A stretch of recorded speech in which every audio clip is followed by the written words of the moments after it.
À mesure que le procès avance, Jeanne entre dans un état vraiment de stupeur. Elle ne comprend rien à ce qui lui arrive et elle va découvrir enfin où est la vraie question. Pour elle, c'était une histoire, à son avis. On lui reprochait d'avoir servi le roi de France et de s'en être référé à Dieu. Bon, elle pensait discuter là-dessus. Mais elle s'aperçoit que c'est pas du tout ça qu'on lui demande. On lui dit « tu n'es pas une bonne catholique, tu n'es pas une vraie chrétienne ». Alors ça lui paraît prodigieux. Au début, quand les curés lui avaient demandé « mais est-ce que vous communiez à d'autres moments que Pâques ?» Elle avait répondu « ça là n'est pas du procès ». Comment c'est pas du procès? Mais si, c'est exactement cela. Ce qu'on veut lui faire dire, ce qu'on veut lui prouver, c'est qu'elle est une mauvaise catholique. Elle qui est tellement pieuse, elle qui est tellement dévote, elle qui se réfère tout le temps à ses voix, elle qui passe son temps dans sa prison, à genoux sur son lit ou assise sur son lit, les mains jointes à supplier. Elle qui demande perpétuellement qu'on la laisse aller à la messe, ça c'est refusé. Qu'on la laisse entrer un instant quand on la conduit de sa cellule à la salle de l'interrogatoire et qu'elle passe devant la chapelle, qu'on la laisse entrer un instant dans la chapelle, absolument interdit. Ah, je comprends. Alors on ne veut pas que j'entre dans la chapelle parce que je suis, paraît-il, une hérétique. C'est tout de même prodigieux. Alors comment est-ce qu'on la tient? Mais on lui fait un petit raisonnement d'une simplicité parfaite. On lui dit, Jeanne, vous affirmez que vous entendez des voix, bon, ben on veut bien admettre que vous ayez entendu des voix, mais nous savons que ce sont des mauvaises voix, que ce sont des voix démoniaques. Et même l'université de Paris, qui s'y connaît, je vous assure, les a identifiées, ces voix. Et on veut que Jeanne dise, ces voix, ces trois démons que voici. L'un s'appelle Laban, l'autre s'appelle Léviathan, et le troisième s'appelle Béhémoth. Parce qu'ils s'y connaissent, vous savez, l'université de Paris, les démons, ça, c'est leur affaire. Alors Jeanne, tu vas dire que tes voix que tu appelles Sainte Catherine et Sainte Marguerite, c'est ces trois démons. Jeanne dit, je ne peux pas dire ça. Elles ne m'ont dit que de faire des choses bien. J'ai voulu servir Dieu. Parce que c'est comme vous ne pouvez pas me coincer. Alors on lui dit, Jeanne, écoutez bien, c'est tout simple. Hein. Qu'est-ce qu'un catholique?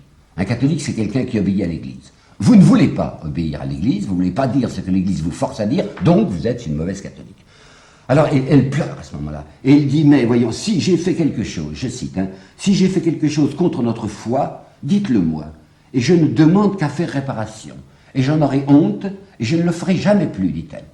Alors on lui dit, oui, tu as fait quelque chose contre notre foi, puisque tu te refuses de te plier à ce que nous demandons. Nous voulons que tu dises, ce sont des démons. Tu ne veux pas le dire, donc tu fais quelque chose contre notre foi. Vous voyez à quel point elle est absolument coincée. Alors elle trouve une échappatoire, ou du moins la pauvre petite, elle croit. Elle dit, vous, monsieur Cochon, vous, l'évêque Cochon, vous n'êtes pas l'Église. Vous êtes en réalité mon ennemi. Cochon lui dit, comment je ne suis pas l'Église? Mais je suis un évêque. Et un évêque, ça représente l'Église. Mais j'en appelle à mes saints, à mes saintes, à notre Seigneur. Ah, pardon, dit Cochon, vous n'y connaissez rien, il y a une distinction à faire. Il y a l'Église triomphante. Comment vous ne savez pas ça? Mais c'est dans le catéchisme. Il y a l'Église triomphante et il y a l'Église militante. L'Église triomphante, c'est celle qui est dans le ciel. L'Église militante, c'est l'Église présente, c'est l'Église contemporaine. Et dans notre foi, il y a ceci, une âme sanctam catholicam, l'unique sainte Église catholique ne peut ni errer, ni faillir. Or, vous êtes en train de dire que l'Église a erré et a failli, puisque nous vous disons que ce sont des démons, et que vous dites que ce sont des anges. Alors Jeanne dit, bon, vous voulez pas m'écouter? Alors j'en appelle au pape. Ils s'entre-regardent et ils rigolent. Ils le tiennent, le pape. Je vous ai dit déjà à quel point le Martin V vient d'être remplacé par Eugène IV, maintenant depuis le mois de mars 1431. Le Martin V était quelqu'un de terrifié par l'université de Paris et par le concile. Il n'en voulait pas de ce concile qu'on va réunir maintenant, qui est déjà en train de se le préparer. Le beau-père dont je vous ai parlé, l'homme qui s'appelle Beaupère, le théologien, va même recevoir une indemnité spéciale de 30 livres alors qu'il était à Rouen pour aller à Bâle, parce que c'est à Bâle que se prépare le nouveau concile. Et le Eugène IV, le nouveau pape, il a horriblement peur de ce qui va se passer dans ce concile. Parce que l'université de Paris est très puissante, c'est pas le moment pour lui de se mettre mal avec l'université de Paris. Alors quand ils entendent la petite Jeanne dire « Je veux parler au pape », ils disent « Oh, elle peut toujours y aller parce qu'on le tient, le pape ». Et on lui dit « Mais bon, écoutez Jeanne, si vous voulez, on pourrait en parler au pape. Mais supposez, écoutez bien, supposez, on lui dit, supposez qu'il soit là, le pape, qu'il ait accepté de se déranger pour une petite personne comme vous. Et bien le pape, il vous dira la même chose que nous. Ils vous diront « Ce sont des démons ». Alors qu'est-ce que vous répondrez au pape? Là, elle se sent coincée. Elle se dit « Si jamais je dis que je refuse de servir le pape, là, ils vont me tenir, ils vont me dire « Vous êtes une mauvaise catholique ». Alors elle dit « Eh bien, appelez-le, faites-le venir, et puis je lui répondrai quand il sera là. » Oh, écoutez, on ne peut pas le déranger. Eh bien, alors, emmenez-moi auprès du... Oh, ben, c'est bien loin tout de même. Et alors, on recommence. Enfin, supposez que vous soyez à Rome, et que vous soyez devant le pape, et qu'il vous dise, il faut renier tes voix. Qu'est-ce que tu diras? Alors, elle dira, bon, je dirai ce que dit le pape, Dieu premier servi. Qu'est-ce que ça veut dire, cette phrase très célèbre de Jeanne, Dieu premier servi? Ça veut dire, je ferai ce que me demande le pape, à condition que, pourvu que Dieu soit premier servi. Ça suffit. On ne lui en demandait pas autre chose. Elle fait une distinction entre l'Église d'une part et Dieu d'autre part, et on n'a jamais le droit de le faire, et elle est condamnée, elle est hérétique parce qu'elle a dit Dieu premier servi. Rendez-vous bien compte du martyre que cette fille est en train de subir. Et c'est pas moi qui l'invente, c'est elle qui le dit, le mot martyr.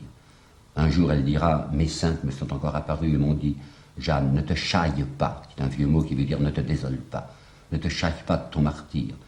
Nous sommes avec toi. Martyr, vous savez, c'est vrai, enfin, c'est pas de la littérature, c'est pas du cinéma. Un martyr physique. D'abord, elle est en prison avec ses soldats anglais qui sont là perpétuellement. Pas la peine de vous donner de détails sur la difficulté des choses. Hein. Elle est là avec 5 soldats anglais dans la journée et 3 soldats anglais pendant la nuit. Elle est enchaînée sur son lit. Un lit de fer, bon, une paillasse, quoi. Et elle a les chevilles entourées de chaînes et il y a une énorme poutre au pied de son lit. Et quand elle a besoin de sortir, enfin, il faut qu'on la défère et que les Anglais ricanent. Bon, elle est là comme ça. D'autre part, on lui a fait subir de nouveau un examen physiologique, naturellement. On a encore voulu voir si elle était vierge. Elle est vierge. Mais on n'en parlera pas au procès. Alors elle se dit, mais pourquoi est-ce qu'on m'a fait subir ça? Si jamais on me dit, tout le monde prétend que les sorcières ne peuvent pas être des filles vierges. Or, je suis une fille vierge. Alors il y avait des chances que je sois une sorcière. Motus là-dessus. Et puis ce qui l'a épouvanté, et je la comprends, et vous allez comprendre aussi, ce qui l'a épouvanté, c'est ce qu'elle a entendu dire dans les 70 articles, vous savez, on avait déversé sur sa tête 70 chefs d'accusation, ce qu'elle a entendu dire qu'on avait rapporté de Don Rémy. On avait fait faire une enquête à Don Rémy, c'est la seconde. Rappelez-vous que quand elle était examinée par les clercs de Poitiers, par les ecclésiastiques de Poitiers, ils avaient déjà envoyé 2 moines pour rapporter des éléments sur Jeanne. C'était des éléments favorables. Parce que les gens de Don Rémy, vous savez, ce sont les gens de partout, quand ils voient arriver des enquêteurs et qu'ils savent parfaitement dans quel sens ils font répondre aux enquêteurs, eh bien ils répondent dans le sens bien ou dans le sens noir. Cette fois, ce sont des enquêteurs noirs, si je puis dire. Ils sont là pour essayer d'obtenir des choses contre Jeanne. Et Jeanne va entendre dire sur elle, venant de Don Rémy, des choses monstrueuses. La jeunesse de Jeanne ne fut point éduquée ni instruite dans la croyance et les principes de la foi, mais bien accoutumée et dressée par certaines vieilles à user de sortilèges, divinations et maléfices. Mensonge. Jamais Jeanne n'a été en rapport avec des sorcières. C'est sa mère d'une part, c'est le curé d'autre part qui sont occupés d'elle. Et puis l'histoire de Larousse Neuchâteau, je vous rappelle ça, je vous l'ai dit dans mon 2e exposé, je crois. En 1428, les gens de Don Rémy avaient été obligés de s'enfuir parce qu'il y avait un pirate local qui s'appelait Antoine de Vergy, qui voulait mettre le siège devant Vaucouleurs, qui va piller Don Rémy, et ils se sont reflués sur Neuchâteau. Et je vous ai dit, Jeanne a été à ce moment-là servante dans une hôtellerie parce que ça diminuait la dépense des parents. Alors écoutez bien ce que ça devient. Oui, puis à ce moment-là aussi que Jeanne avait eu une histoire avec un garçon à qui elle avait promis le mariage, et puis à cause de ses voix, elle a dit non, je ne peux pas faire ça, et le garçon l'a traîné devant l'officialité de Tours pour rupture de promesse de mariage, hein, vous vous rappelez. Alors voilà ce que ça devient. Vers la 15e année de son âge, de sa propre volonté, et sans le congé de ses pères et mères, Jeanne gagna la ville de Neuchâteau, et là, servit pendant certains temps chez certaines femmes hôtelières nommées Larousse, écoutez la suite, où demeuraient continuellement plusieurs jeunes femmes sans retenue, autrement dit un bordel. Et aussi y étaient logés, pour la plupart, des gens de guerre. Jeanne cita en procès certains jeunes hommes qui, sachant qu'elle avait vécu avec les dites femmes, les putains de chez Larousse, refusaient de l'épouser. Il mourut, la cause étant pendante, et Jeanne, par dépit, quitta son service de l'hôtellerie. Voilà les choses monstrueuses que l'on a inventées contre elle. Et Baudricourt, le seigneur de Vaucouleurs, elle lui avait affirmé qu'elle aurait 3 fils, dont le premier serait pape, le 2e empereur et le 3e roi. À quoi le sire de Baudricourt avait répondu, eh bien je voudrais bien en faire un. Et cela, on le tient de notables personnes, prélats et grands maîtres, à qui Baudricourt l'a répété plusieurs fois. D'où la conclusion, dès le temps de sa jeunesse, Jeanne a dit, fait et perpétré nombre de méfaits et crimes, péchés et délits honteux, cruels, scandaleux, déshonorants. Voilà ce que Jeanne entend. Mais ce qu'elle ne sait pas, et ce que nous savons aujourd'hui, c'est ceci. Il y avait un confesseur tout de même, puisqu'elle désirait tellement les sacrements. On ne voulait pas la laisser communier, mais on voulait bien qu'elle se confessât. Alors c'est un nommé Loiseleur qui l'avait confessé. Et moi, il me semblait que le secret de la confession était une chose tout de même grave. Hein. Et bien, Loiseleur racontait aux juges et aux assesseurs tout ce que Jeanne lui avait dit en confession. Qu'on ne s'en étonne pas trop, parce qu'il y a un manuel de l'Inquisition de 1484 qui dit que ces procédés sont normaux, qu'on peut tout faire à l'égard de l'hérétique. Puis alors la menace de torture. Comme Jeanne ne veut toujours pas dire que ces anges sont des démons, alors on la conduit dans la salle de torture. On lui monte les brodequins. Vous savez, c'était ces planches qu'on serrait jusqu'à ce que les autres craquent. On lui montre aussi l'outre pleine d'eau. On attendait le patient sur une table, on lui mettait un noir dans la bouche, on versait de l'eau jusqu'à ce que l'estomac se gonfle tellement que l'homme vomit, et on le lui remet. On lui montre tout ça, on lui montre les fers rouges qu'on lui approchera des yeux ou qu'on lui mettra sur la peau. Et Jeanne dit, vous aurez beau faire, hein, même si vous me mettez à la torture, eh ben je redirai ce que j'ai dit après, parce que je redirai que c'est la souffrance qui me l'a fait dire, mais que ça ne vaut rien. Alors Cauchon consulte, qu'est-ce qu'on fait? Thomas de Courcelles, le plus jeune, le plus brillant des théologiens de Paris, dit il faut appliquer la torture. Mais il n'y en a qu'un seul qui est de son avis. Et Cauchon lui-même dit oh ben non, je ne crois pas. Alors on n'insistera pas, il n'y aura pas de torture. Enfin, Jeanne les a vus, les instruments. Puis il y a surtout la déréliction. Il y a le roi d'abord. Je suis bien convaincu que Jeanne avait espéré que le roi ferait quelque chose, ou bien la payerait, ou bien enverrait des gens, des soldats pour la sauver. Rien. Pas un mot. Jamais un mot de Jeanne contre le roi. Et puis il y a les clercs de Poitiers, enfin elle se souvient, c'est la deuxième fois qu'elle est devant un tribunal ecclésiastique. Pendant un mois, elle a eu ses évêques, ses prélats, l'inquisiteur de Toulouse qui s'appelait Turlure, qui l'avait tourné et retourné sur ce grill à eux et qui avait conclu qu'elle est une bonne catholique. Alors plusieurs fois, elle a dit, mais faites venir les clercs de Poitiers, ils savent bien que je suis une vraie catholique. Et Cauchon est renseigné. Il sait que le roi ne veut plus rien faire pour Jeanne et que les anciens clercs de Poitiers, avec le Regnault de Chartres qui est maintenant passé contre elle, car Regnault de Chartres était président de la commission ecclésiastique de Poitiers, sont maintenant entièrement désintéressés de la cause de Jeanne. Alors quand Cauchon lui dit Jeanne, est-ce que vous voulez qu'avec les sauf-conduits même, sauf-conduits que je donnerai à ces messieurs, ils viennent là? Et Jeanne dira, ah, vous croyez me prendre de cette manière?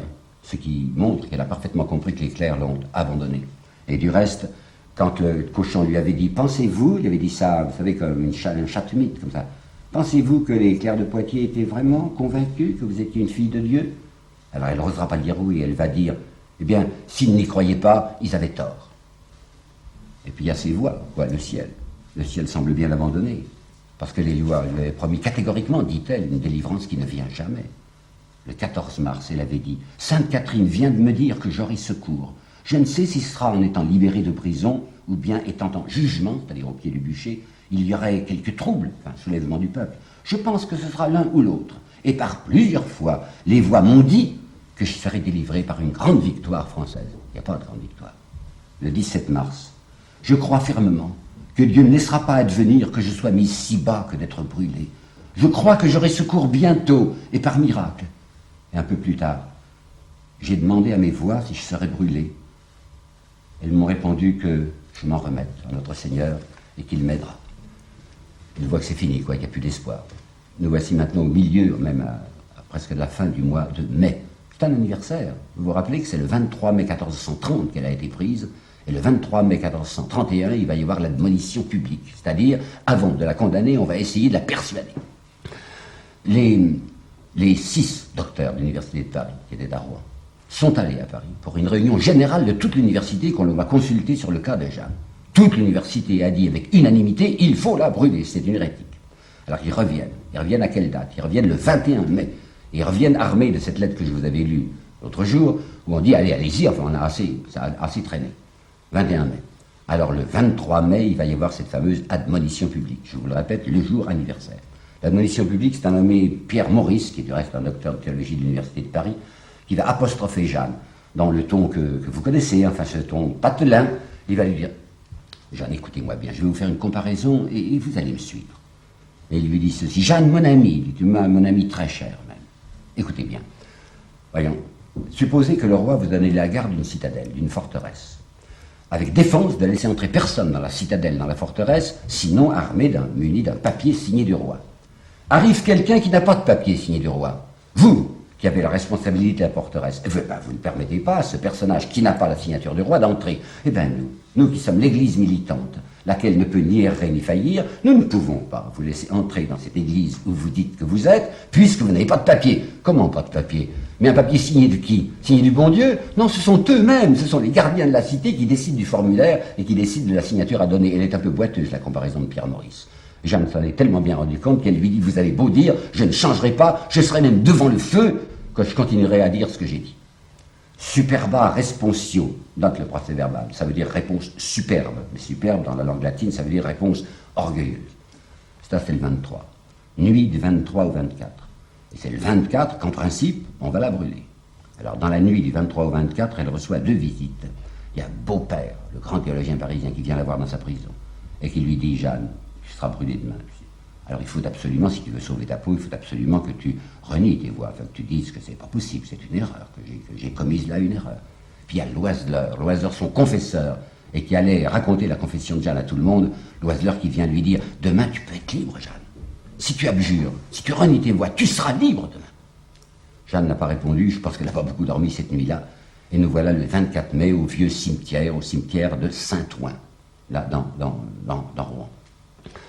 Il y a une tribune où sont les juges, puis il y a une petite tribune où est Jeanne. Sur la petite tribune où est Jeanne, il y a Loiseleur, le faux confesseur, qui passe son temps à lui dire « Jeanne, attention, hein, c'est la dernière minute, Jeanne, il faut absolument abjurer. » Et Cauchon a pris la parole. Et Cauchon a un style que vous connaissez déjà, et le voici. Nous, ayant devant les yeux le Christ et l'honneur de la foi, avons dit et décrété que tu as été menteuse, blasphématrice, devineresse, séditieuse, cruelle, apostate, qu'expressément et diverses fois tu as refusé de te soumettre à notre Saint-Père le Pape. Or elle avait dit si, mais Dieu premier servi, alors ça annulait. Et au moment où Cauchon dit ça, et va arriver à la formule finale, c'est-à-dire nous te condamnons à être remis au bras séculier, à ce moment-là, Loiseleur, qui est à côté de Jeanne et qui lui donne tout le temps des coups de coude, vas-y, c'est le dernier moment, vas-y. Jeanne crie, elle dit halte, halte à Cauchon. Qu'est-ce qu'il y a? Cauchon, je crois, est très soulagé. Il dit, c'est entendu, je me suis trompé, j'abjure. Alors on lui passe un petit bout de papier qu'on avait préparé d'avance, on appelle ça une cédule. Elle est obligée de répéter mot à mot ce que Loiseleur dit devant elle. Elle répète qu'elle reconnaît avoir feint mensongèrement des révélations, avoir blasphémé Dieu, avoir porté habit dissolu, difforme et déshonnête, avoir cruellement désiré les fusions du sang commun, avoir fait sédition, avoir invoqué et adoré de mauvais esprits. Qu'elle abjure et renie tout cela, et elle dit « Je jure et promets devant Dieu à Monseigneur Saint-Pierre, prince des apôtres, à notre Saint-Père le Pape, à Monseigneur l'évêque de Beauvais et à religieuses personnes, frère Jean le Maître, inquisiteur de la perversité hérétique, que jamais ne retournerai à ces erreurs. » Nous avons là 3 témoignages contemporains qui sont très curieux. Il paraît qu'elle a ri, sous Brie des Battes. Elle souriait ou elle riait en lisant ça. Et on s'est demandé, enfin, qu'est-ce qui lui est arrivé? Moi, je crois comprendre. D'abord, il y a le sourire de quelqu'un qui respire, ça ne va pas me brûler, hein. Alors, elle sourit involontairement. Et puis, je crois aussi que... Et elle rit de ce qu'on lui fait dire. Des choses monstrueuses, bouffonnes. Avoir blasphémé Dieu, avoir porté habit dissolu, difforme et désolé, se trouvait très bien, vous savez, dans son petit habit d'homme. Puis elle s'était aperçue que les juges qui la regardaient ne la trouvaient pas tellement difforme, alors ça la fait sourire. Et quand il faudra apposer sa signature au bas de cette cellule, elle va tricher. Elle sait signer, puisque nous avons plusieurs lettres, signature Jeanne, hein. Là, elle va signer avec une croix. Paraît-il d'abord même avec un rond. Elle signe avec une croix en disant « ça vaut rien ». Elle les a eus, quoi, elle a sauvé sa peau. Elle revient dans la prison, on la ramène, elle a des vers extrêmement tristes parce qu'on la ramène dans la même prison, dans la prison d'État, alors qu'elle croyait maintenant qu'elle serait dans une prison d'église. Et puis surtout, il y avait eu une espèce de tumulte au moment où Cauchon avait dit « Bon, ben, nous te condamnons maintenant non pas à être brûlé, mais nous te condamnons à la prison perpétuelle. » Alors d'après les témoignages contemporains, il y aurait eu des pierres jetées contre Cauchon. Les gens disent ce sont des Anglais. Mais je ne crois pas, il n'y avait pas beaucoup d'Anglais qui étaient là. Les Anglais, c'était des soldats. Vous voyez les soldats, comme ça, disciplinés, ramassant des pierres, je ne crois pas. J'ai bien l'impression, tristement, que c'était la foule, si l'incident s'est réellement produit. C'est la foule qui a jeté des pierres à Cauchon. Pourquoi? Parce que les gens étaient très nombreux pour voir brûler la fille. Ils avaient payé, vous savez que c'était les gens de Normandie qui avaient été obligés de payer, puisque les Anglais avaient exigé qu'on payât les 10 000 livres. Alors les gens criaient, ah non, bah c'est pas Dieu, remboursez. Vous voulez pas la brûler, alors ça va pas. La foule, vous savez, c'est une chose terrible. Il y a Victor Hugo qui a écrit dans un texte à peu près inédit, il n'a été révélé que l'année dernière, ceci. La foule. Est-ce qu'elle n'a pas craché, la foule, sur la face fracassée de Robespierre? Est-ce qu'elle n'a pas ri devant le bûcher de Savonarole, et même sur les pas du Christ quand il tombait dans la rue sous sa poutre en montant au Golgotha?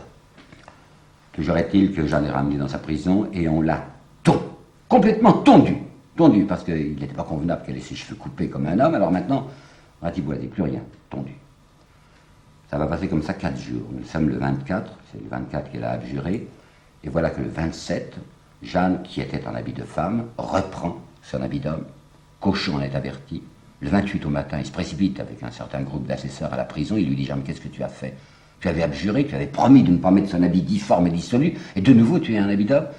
Alors elle lui répond 2 choses. Elle dit « J'ai très mal fait ce 24 mai. parce que j'ai abjuré contre ma conscience, j'ai voulu sauver mon corps et je perdais mon âme. Et puis d'autre part, puisque vous m'avez condamné à la prison perpétuelle, eh ben j'aime mieux faire ma pénitence d'un seul coup, c'est-à-dire mourir. En somme, voyez-vous, il y a deux mouvements. Il y a un mouvement de honte, j'aurais pas dû faire ça, c'est mal, enfin, j'ai trahi, quoi, j'ai renié. Puis deuxièmement, il y a un mouvement assez semblable à celui qu'il avait eu à Beaurevoir, une espèce de goût du suicide. À Beaurevoir, elle avait dit « J'aime mieux mourir que de tomber aux mains des Anglais », et maintenant elle dit « Eh ben j'aime mieux en finir tout de suite que de passer ma vie dans la prison ». Michelet a eu une page, je n'aime pas ce qu'il a fait Michelet dans l'ensemble, mais il y avait une page qui était bonne, je crois, sur le 1er avril, parce que le 1er avril, c'était le jour de Pâques. Le jour de Pâques, il y avait les 500 cloches de Rouen qui sonnaient. Elle était là, dans sa prison. Il y avait de quoi, vous savez, se crever le cœur, enfin, se crever le cœur de sanglots. Elle avait pleuré, pleuré. Et maintenant, toute sa vie, elle y sera dans cette prison. Elle qui est une fille de grand air. Bon, ben, j'aime bien en finir tout de suite. Je ne crois pas que Cauchon soit particulièrement satisfait. J'ai toutes sortes d'indices qui montrent que Cauchon était quelqu'un qui était gêné de cette histoire. Et il s'était dit, ouf, je ne porterai pas le poids, la responsabilité terrible d'avoir fait brûler cette fille. Ben maintenant, il n'y a plus moyen de faire autrement. C'est pas les Anglais qui vont lui dire, nous exigeons qu'elle soit brûlée. C'est l'Inquisition, c'est les règles de l'Inquisition.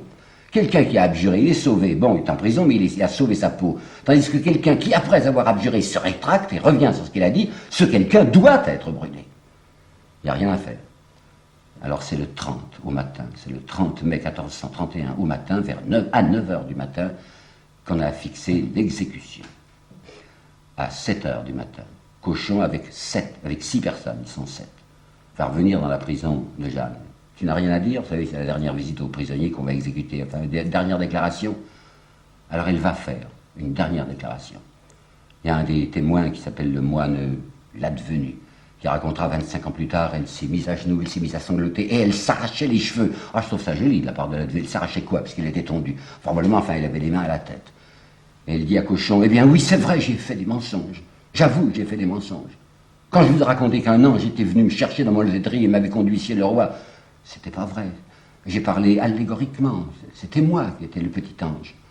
Puis quand je vous ai décrit mes apparitions, quand j'ai dit que Saint-Michel avait un bien beau vêtement qui ressemblait à un gentilhomme, quand j'ai dit que Sainte-Catherine elle portait une belle couronne, non, c'était pas comme ça. Je voyais des scintillements devant moi, je voyais surtout des lumières.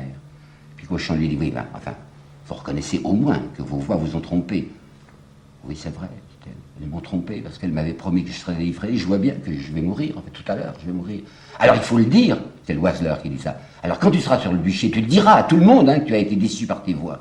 Et Jeanne répond, eh ben faites-moi souvenir, parce que quand il y aura le feu, je pense que je n'y penserai pas.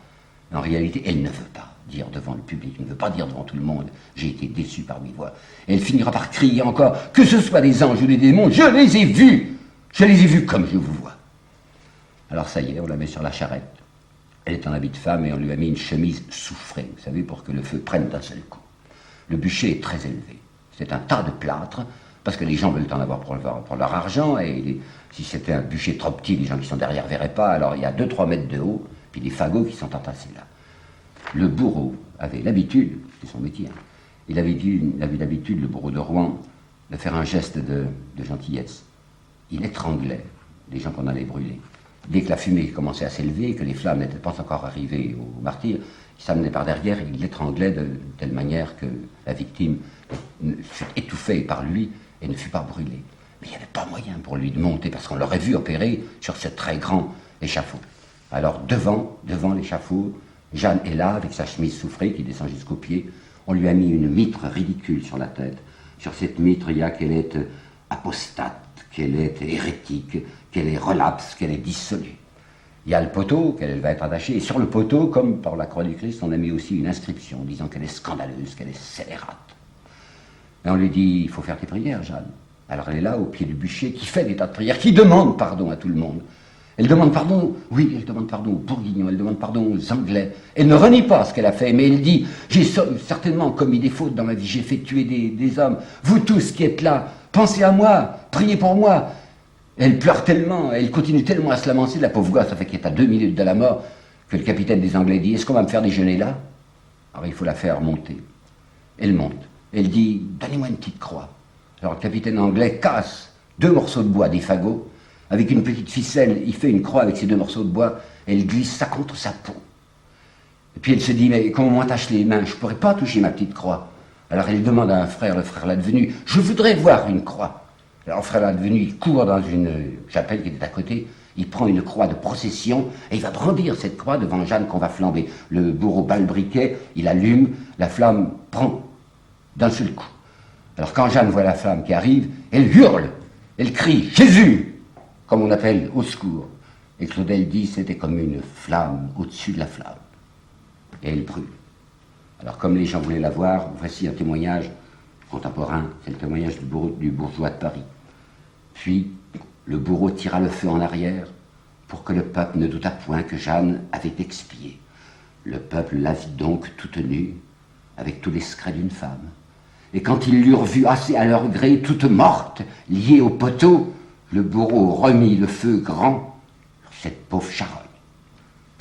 Ce qui restait lorsqu'elle a été cramée, c'était, paraît-il, des entrailles et le cœur. Alors on a mis ça dans un petit sac. Et on a acheté ces restes de Jeanne à la Seine. Un jour, pendant le procès, elle avait crié au juge ceci: « Qu'ai-je à faire ici? Renvoyez-moi à Dieu, d'où je suis venu. » Eh bien, il l'avait pris au mot.